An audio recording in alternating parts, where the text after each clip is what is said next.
بسم اللہ الرحمن الرحیم۔ السلام علیکم۔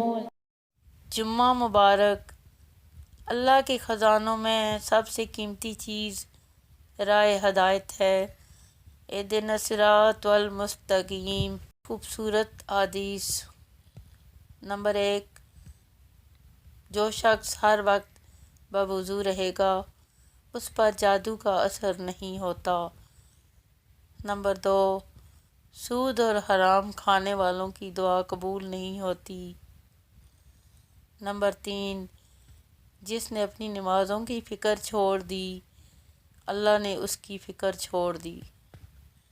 نمبر 4، ہر فرض نماز کے بعد آیت الکرسی پڑھنے والے اور جنت کے درمیان صرف موت ہے۔